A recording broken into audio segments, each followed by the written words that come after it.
Some of y'all might get mad at me. And at this point, I don't give a damn. I'm not into politics.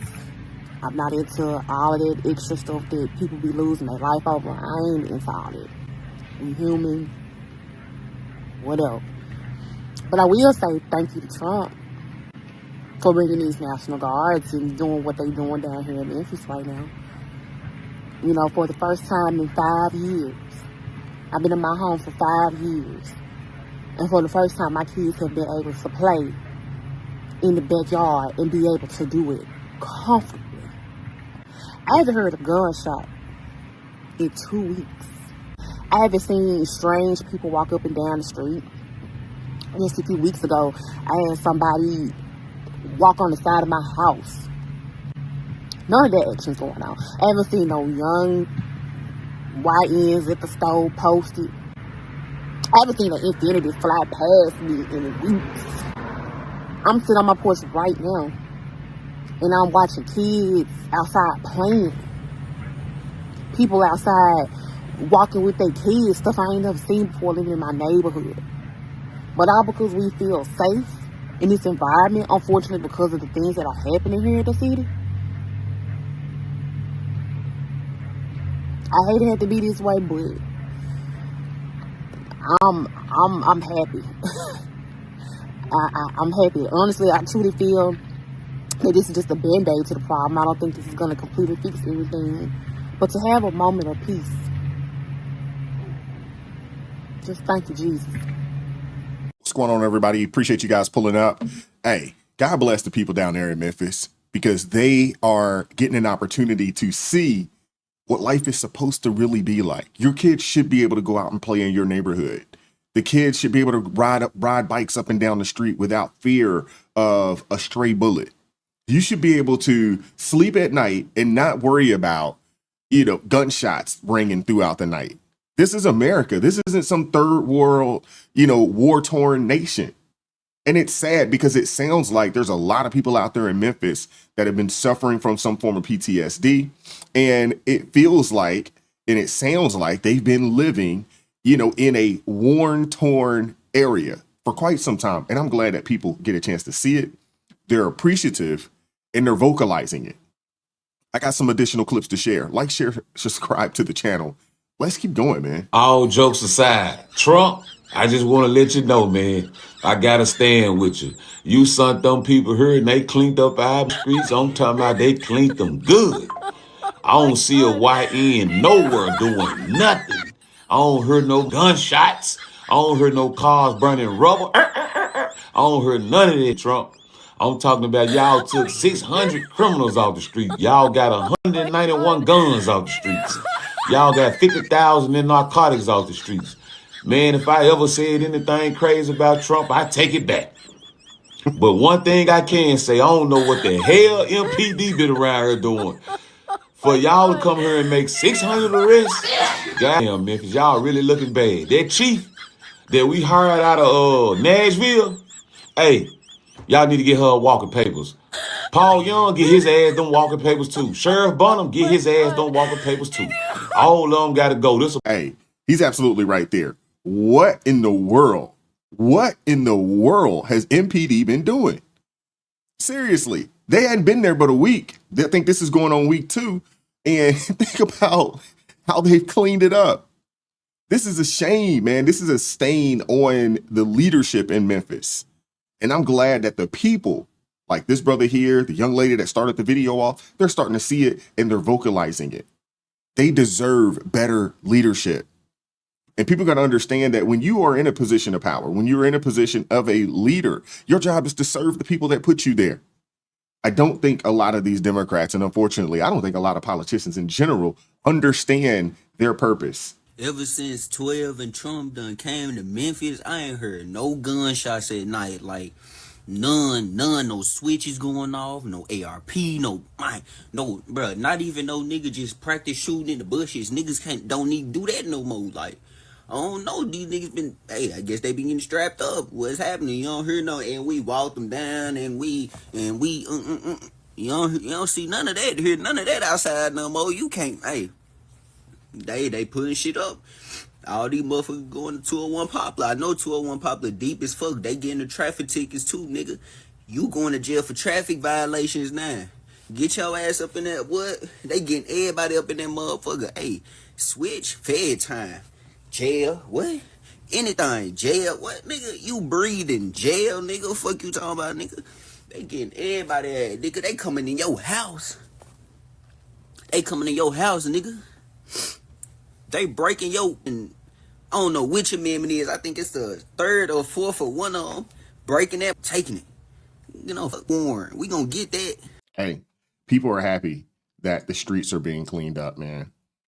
People are happy. I usually mind my business, but I find it crazy that ever since Trump been sending out the National Guard to certain cities like D.C., Memphis, the people that actually live there, the law-abiding citizens, have no issues with Trump bringing these folks in because they know that their own community is dying because they keep killing each other. Like, why is it that this white man, Trump, has to send people in to teach you niggas how to act in your own neighborhoods? Like, YNs gotta wake up and realize, bro, like, y'all are causing some of the most destruction we've ever seen, bro. This is crazy. This generation, the way that we have no regard for each other's lives is disgusting, bro. And it's like, to watch it all go away as soon as a white man give an order, that's actually sickening. Because it just shows that you don't know how to act unless a white man got his thumb in the back of your neck telling you what to do in your own community.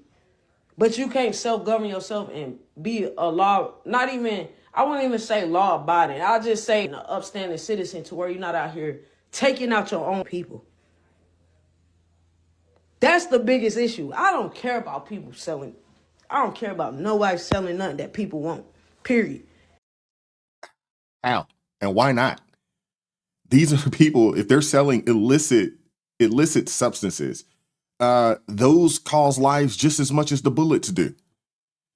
I mean, you're selling poison to your own people. I just don't understand that. I mean, it doesn't make sense to me. But when you out here unaliving your own, that's the real problem. Isn't that what you're doing also when you're selling dope? You know, that's cut, you know, with fentanyl and every daggone thing else. Isn't that what you're doing? It's just a slower process, but I mean, the results are still the same, right? But I find it funny that the murder rates in these cities have gone so low, which lets me know that you niggas know right from wrong. You just don't give a about your own people enough to stop killing each other. That's just what I got to come up with. Y'all don't care about your own people.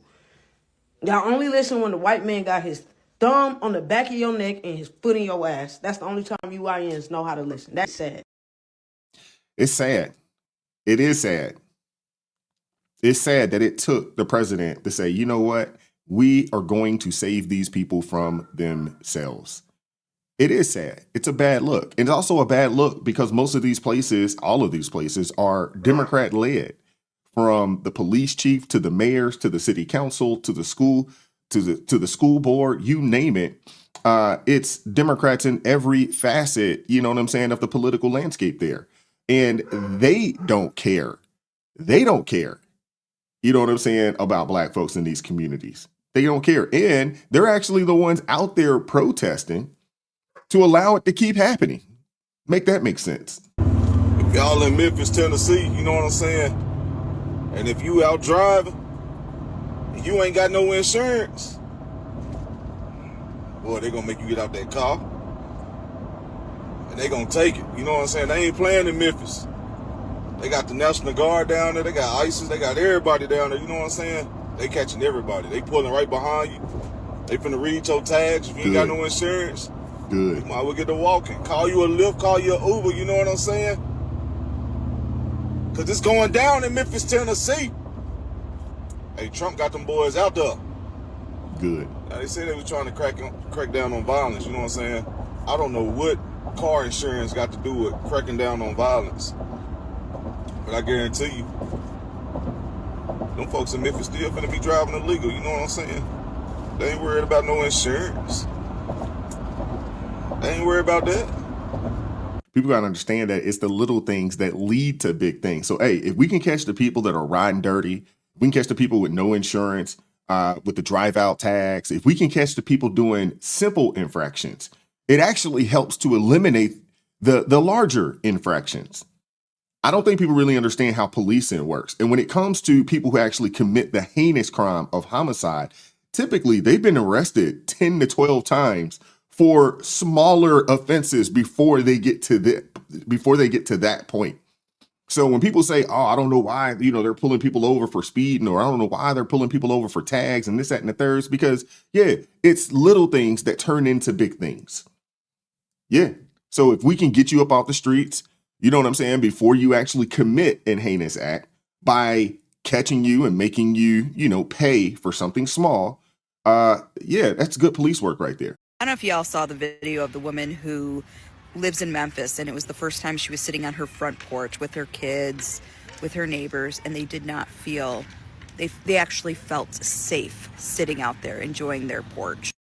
And all I thought was like, holy cow, like my brother visits Memphis quite a bit.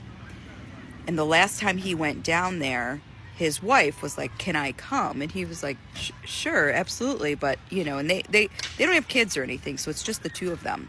So he finally asked her, like when they were headed out down there, he said, why did you want to come on this specific trip? And she's like, because I know that it's gotten so dangerous down there that if they take you out with then she's like, hopefully they'll take me too. And at that very moment, he realized what kind of danger he was putting himself into for basically a paycheck. He doesn't have a dangerous job. It's a corporate job. But the fact that he was putting his wife through that by going down to Memphis just to do his job should tell you everything you need to know about that city. Wow. Sheesh. Yeah, Memphis is wild, and it's been like that for quite some time, man. I'm glad that the president decided to go there and do something about it. For weeks prior to this happening, you had mainstream media saying, what about the cities in red states? What about the cities in red states? Well, hey, he's in the red state of Tennessee, and he's in a blue city called Memphis, that's been blue dating back to the 1800s. I mean, it's a stronghold for them, and it is a war-torn community. Unfortunately, let's just call it what it is. I mean, it's our little slice of the third world right here in the United States of America. It's crazy. But I'm glad that the president decided to step up and do something about it. I want to hear from you guys in the comment section. What are your thoughts? Like, share, subscribe, turn the notifications on to all so you never miss an upload. Consider joining the ARP family or buy your brother a coffee. Link in the description box below. Hey, join us Monday through Friday, 9:30 a.m. Eastern Standard Time for ARP in the morning. As always, keep God first, stay prayed up. We'll catch up with you all next time. Peace. We won't stop. I won't quit. Stand for the truth. No counterfeit. Real ones rise. Let the fake ones split. Repent for the lies. Let the dark